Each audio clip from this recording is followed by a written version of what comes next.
Good morning, Terrence. How are you all on this Wednesday morning here in Georgia? Uh, I want to do this video today and entitle it An Alien Suggestion on Immigration. I'll talk in general to you all Terrans on the planet, but specifically to you Americans. Okay, let's go this way. Uh, you have an organization called the United Nations, which I said in my previous videos, it's a joke, and this is coming from aliens from another planetary point of view. Uh, and I think the biggest problem that all your member nations have of the United Nations is immigration and emigration. Most of your nations don't have any immigration problems because who would want to go to your nations, right? uh, and I'm not being facetious here. I'm being serious. Who would want to go to Nigeria, and who would want to go to Senegal, and who would want to go to Ghana? It's just the way it is. You're not a touristy type nation. Plus, you got upheavals over there. So really, and I don't mean this bad or condescending. It's would you really want to go to, say, Estonia or Latvia, the Czech Republic? Well, you know, question mark there. But anyway, that's what I'm saying. Now, do you want to go to Canada? Oh, yeah, a lot of people do, but for different reasons. United States, well, that's the country that is so dumb it lets anybody in, right? Europeans, they're about the same way. Not as quite as dumb as the Americans, but close second. Anybody want to immigrate to Russia or China? I don't think so. Japan? No, Japan is homogeneous. They know exactly what they want over there. Uh, but with that said, here's my suggestions. Starting with you Americans, your main issue with immigration is probably visa, okay? And you got a visa for tourist.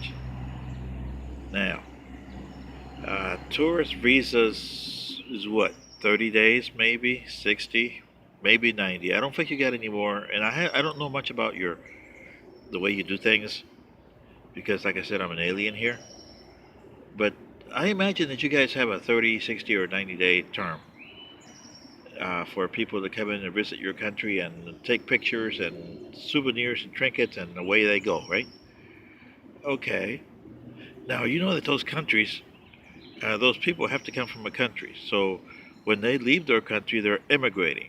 If it's a short term or a long term, like for tourist visa, it's a short term. So they have to stamp their passports on their home country to get out, and you have to stamp in getting in. Same way going the other way, back home. And here's the problem that both of your countries have. The country of origin doesn't track them, and you guys definitely don't track them here. Why not? Because of privacy?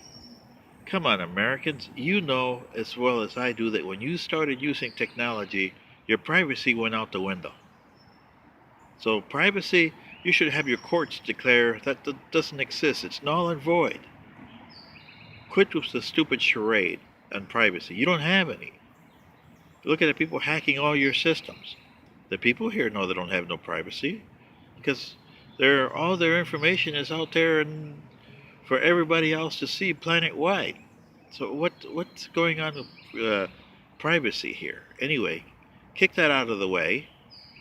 Uh, my suggestion would be, Americans, you have what you call the Homeland Security Department and the State Department. Now, the State Department is there for people going out. And it should also be for people coming in, because when you come in, you become the problem of the Department of Justice, Homeland Security. Um, so you should have not only the passport, the time that people are in here, but their DNA, and put it in a nice national database so that any law enforcement in your country can look at that DNA, and if that person committed a crime, you can tell right off the bat. Because remember, no privacy, okay? Just forget about this privacy thing.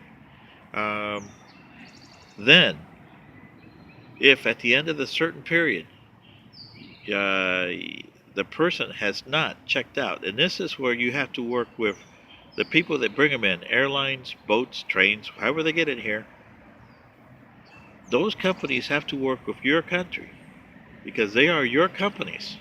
And if there are foreign carriers, they have to do the same thing. Worked and say, okay, Mr. Joe Blow hasn't shown back up. And the home country should also say, hey, we haven't had this passport come back to our nation yet. So it's out there. It becomes an open passport because the person had stamped it, and you have a visa that you have shown your government that you're going to stay in the United States for X amount of time, and you have lapsed it. Then the State Department should come in and say, okay, country A, your citizen has not exited our borders, and does not return to your country. So for every day that he remains and we can't find him, we'll fine you $1,000. Okay, that'll be an incentive for countries. I mean, $1,000, and depending on how many people they got in this country, that adds up to a big amount of money. I don't think any country on the planet would want that. So they'll tell their citizens, hey, you better ship in or ship out. Same thing with the other countries with Americans going there on a visa, tourist visa, and all your other visas. If they're education, you got a short time to be here for education, then you got to go. That's the problem, especially here in America. You don't track these visas, and people just disappear. And how can they get driver's license when they have a tourist visa? How can they, if you have a work permit, that's a different story. Then you can track them easy.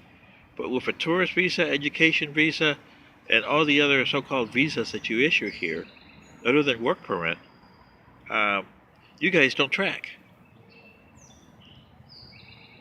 And you should do that. And you should have your representative at the United Nations set up some sort of a protocol on immigration and immigration so that it becomes planet-wide accepted. Because that's what you need.